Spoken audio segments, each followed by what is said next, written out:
Bonjour et bienvenue dans ce débrief solo numéro 10. Le concept est simple, j'appuie sur le bouton et vous savez tout ce que je sais sur un sujet en 10-15 minutes. Pour ceux qui ne me connaissent pas, moi c'est Mathieu Bernard, je suis le créateur de ce podcast, Bonne Réputation. Je suis aussi coach en personal branding pour fondateurs et dirigeants d'entreprise.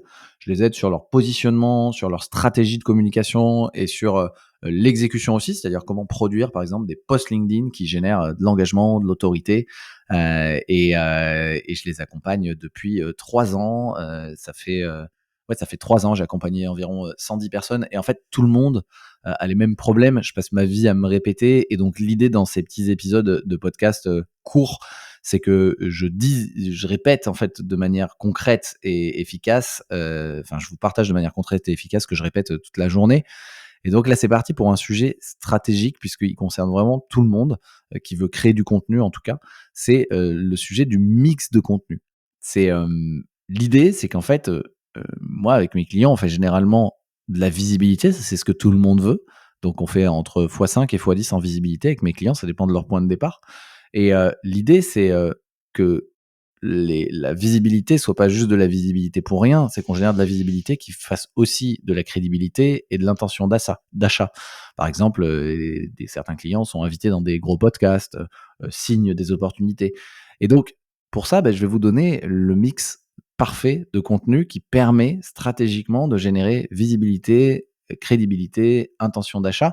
Et je vais vous présenter différents curseurs à votre disposition selon la phase dans laquelle vous êtes. C'est des curseurs qui du coup modifient les. On va jouer sur 3 types de postes à faire. Euh, En termes de plan, je vais vous parler d'un piège, à mon sens une fausse solution, qui est le modèle tofu, mofu, bofu, qui je pense ne fonctionne pas aujourd'hui sur les réseaux, n'est pas efficace pour faire visibilité plus crédibilité plus intention d'achat. Je vais vous parler du coup du mix parfait. Quel est ce fameux mix parfait qui vient en opposition au tofu, mofu, bofu un peu classique. Et ensuite, comment on fait? Comment on fait pour c'est quoi? Comment on fait pour faire des posts avec ce mix de contenu et selon l'étape dans laquelle vous êtes. Si ça vous va, on est parti. Premièrement, je vais parler en fait du problème qui concerne tout le monde, c'est quand même le manque de visibilité. Généralement, les gens qui font du contenu, ils veulent de la visibilité.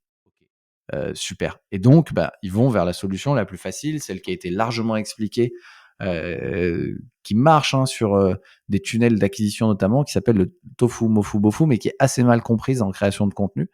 Donc il y a un concept, je vais le réexpliquer pour ceux qui le découvrent, qui s'appelle tofu, mofu, bofu. C'est top funnel, middle funnel, bottom funnel. Et en fait, c'est un, c'est un modèle pour un framework pour créer du contenu à différents niveaux. Et donc se dire que vous allez, par exemple, quand vous créez du contenu, créer des contenus top funnel, c'est-à-dire des contenus qui parlent à tout le monde, que tout le monde peut comprendre. Ils ont pour objectif de faire de la visibilité. Par exemple, tous les posts qui ont réagi à la cérémonie d'ouverture des JO 2024. Là, c'est un post que tout le monde peut comprendre, qui est dans l'actu, qui fait beaucoup de visibilité. Ensuite, il y a des posts middle funnel, c'est les contenus qui, que les gens du métier ou du secteur peuvent comprendre, qui ont pour objectif d'humaniser le propos, de vous installer votre personnage, créer de la mémorisation. Et donc là, vous vous engagez sous forme de retour d'expérience, vous allez donner votre point de vue sur votre métier, expliquer ce que vous apprenez en tant qu'entrepreneur, vos erreurs, vos apprentissages. Donc ça, c'est important, vous mettez un peu plus en avant dans ces contenus-là. Et ensuite, bottom funnel, c'est des contenus qui s'adressent aux clients potentiels et qui parlent de leurs problèmes. Ils servent à déclencher l'intention d'achat. Là, ça va être par exemple les 3 leviers que nous avons actionnés pour multiplier par 3 la visibilité de ce client sur LinkedIn. Et ça fonctionne. Voilà, donc ça, là, le bottom funnel, on parle vraiment qu'à la cible. Et en fait, ce modèle, il fonctionne au niveau de la visibilité, mais c'est pas forcément efficace. Il est souvent mal compris et pas efficace.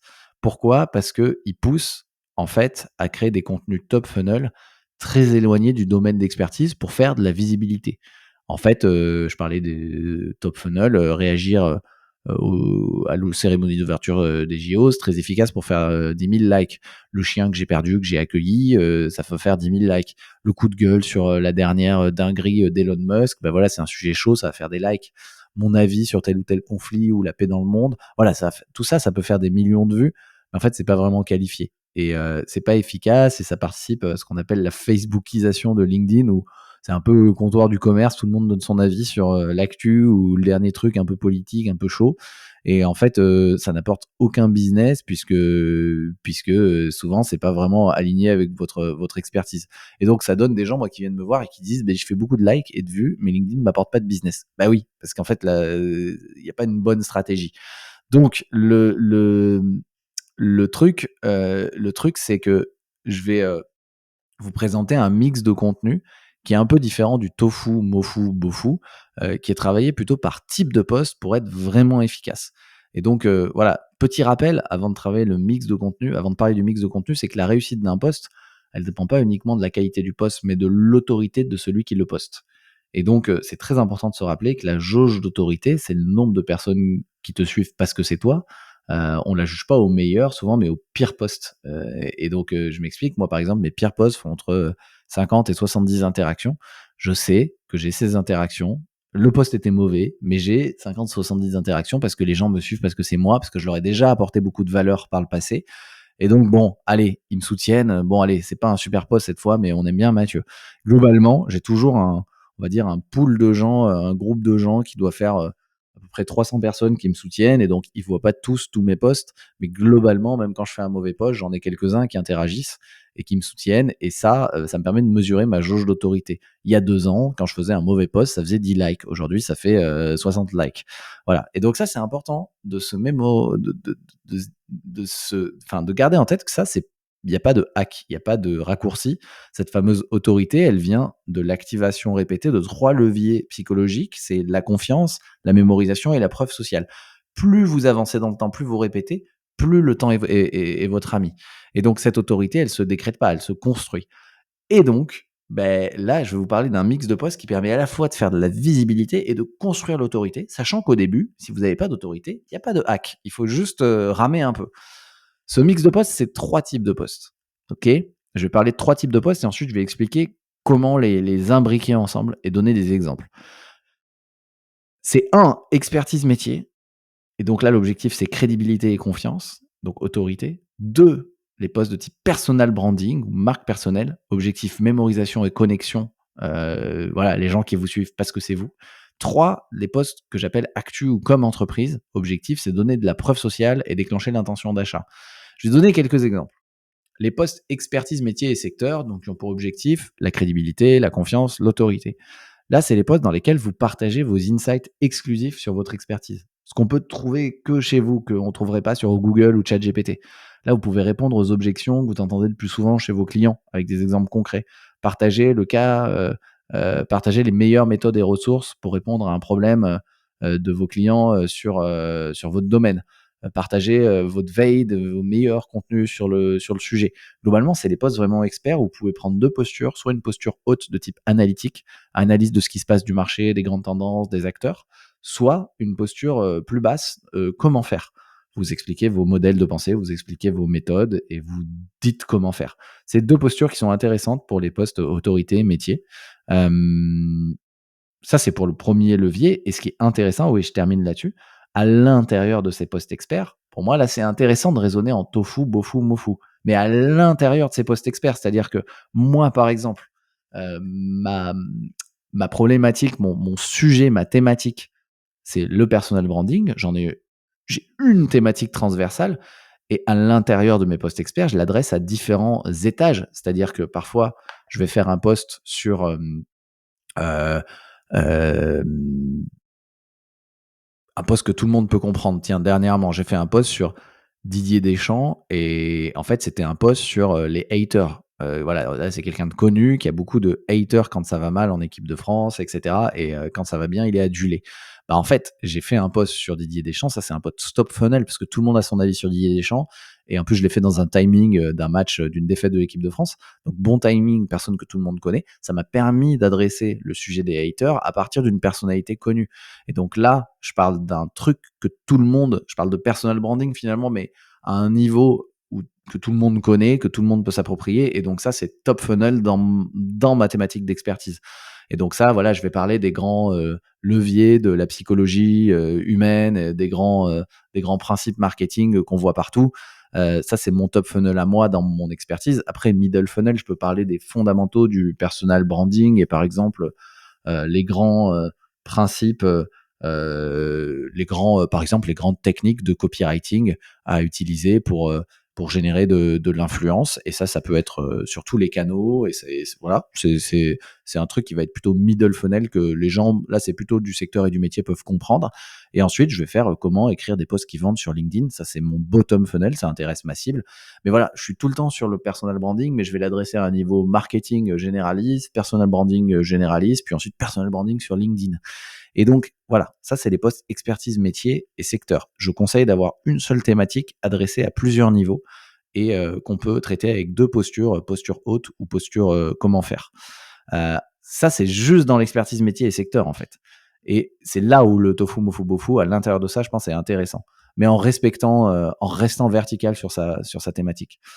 Ensuite, il y a les posts personal branding. L'objectif, c'est mémorisation et connexion. Les gens vous suivent parce que c'est tout, parce que c'est vous. Et là, vous pouvez partager les meilleures décisions personnelles que vous avez prises par rapport à votre expertise, votre retour d'expérience sur l'utilisation d'un modèle expert, rebondir sur une actu de votre métier, partager un échec, partager une réussite. Là, c'est les posts où vous vous mettez en avant vous et vous donnez votre avis, un retour d'expérience et ça va beaucoup aider les gens qui essaient d'apprendre, qui ont pas fait encore le chemin que vous avez fait et vous allez partager potentiellement vos valeurs. Et en fait, c'est les posts où vous vous connectez aux gens par vos valeurs plutôt que par l'expertise. Et ceux-là, ils sont très importants parce que le jour où les gens doivent prendre la décision avec qui je travaille parmi les milliers d'experts qu'il y a, là, vous créez une préférence de choix. Moi, ce que je veux, c'est que les gens, en tout cas les gens qui apprécient, qui se connectent à mes valeurs, se disent: «Ah, en fait, je vais bosser avec Mathieu. Bah oui, il est expert comme tous les autres finalement, mais je vais bosser avec lui parce qu'il a l'air sympa ou parce que je partage ses valeurs». Et ça, moi, j'ai souvent des gens qui me le disent après l'écoute de mon podcast ou la lecture de mes posts.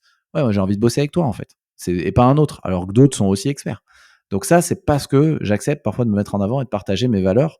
Et j'essaie de le faire de manière, bien sûr, toujours alignée avec mon expertise. Par exemple, moi, j'ai la conviction en personal branding que il faut pas ouvrir sa gueule tout le temps, que c'est important, par exemple, de cultiver une certaine rareté, et cetera. Et ça plaît à certaines personnes, ça plaît pas à d'autres.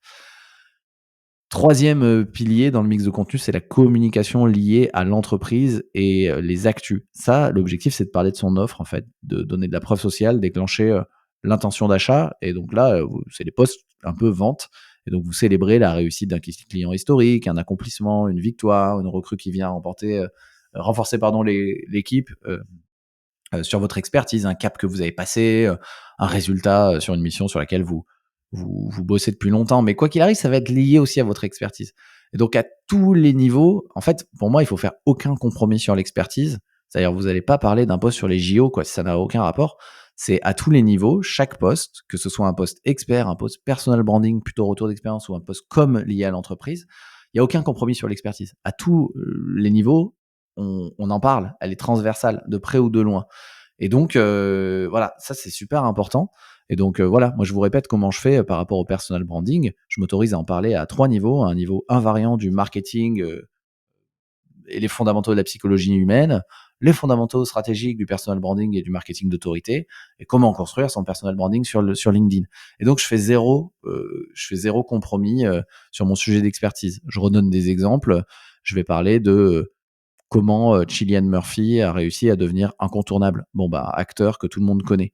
Ensuite, je vais faire un retour d'expérience sur lancer mon podcast a été ma meilleure décision business pour mon personal branding. Ok. En quoi un lancement de podcast aide un personal branding? Ça, c'est un retour d'expérience perso qui aide les gens.